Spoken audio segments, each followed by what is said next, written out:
Union Station burnt coal at that plant till as recently as 2011. It's been empty since then. It's on land owned by Amtrak. Now, the reason that it can't be converted into anything fun or useful like a brewery is that it's still on federal transportation property monitored by the TSA, that being the Amtrak rail yard there on the right side of the boat. So there'd be security issues with turning it into some sort of business or attraction with customers coming and going. All right. We're going to wait till we get past the coal plant here. I guess we're waiting for a boat to turn around in front of us, and I will continue the tour with talking about the fire right after the coal plant. Just a moment.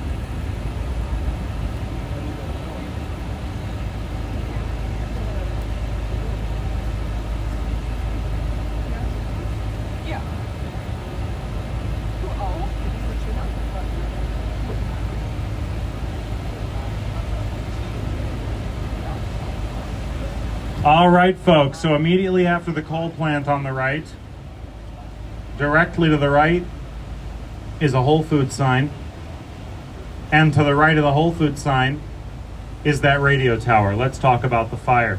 The Great Chicago Fire began at 9:30 p.m.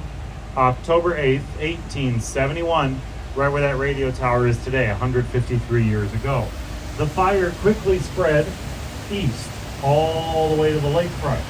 And over the next 36 hours, the fire spread north, burning a swath of lakefront property a half-mile wide and 4 miles long, all the way from Roosevelt Road right behind us up to Fullerton Avenue on the north side of town.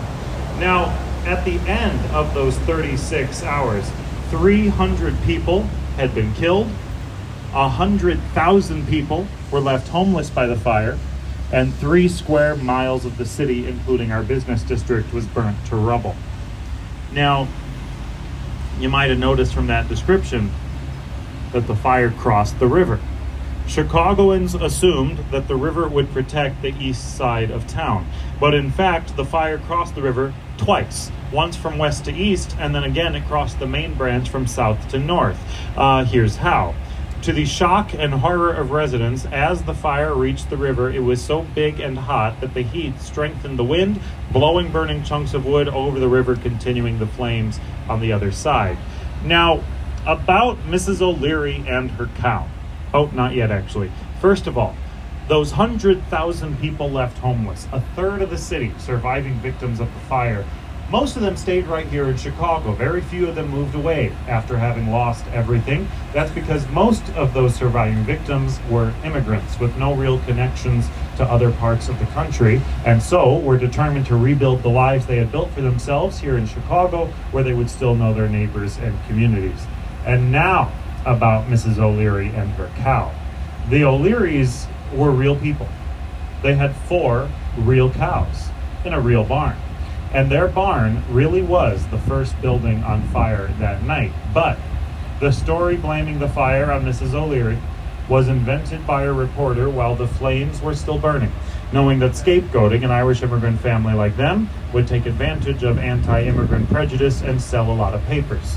Now you might think, well, Bobby, that sounds cruel, but didn't you just tell us that the fire really started at the O'Leary's real barn, so why wouldn't it really be their fault? Well, because the fire started at the O'Leary's property, the O'Leary's were officially investigated.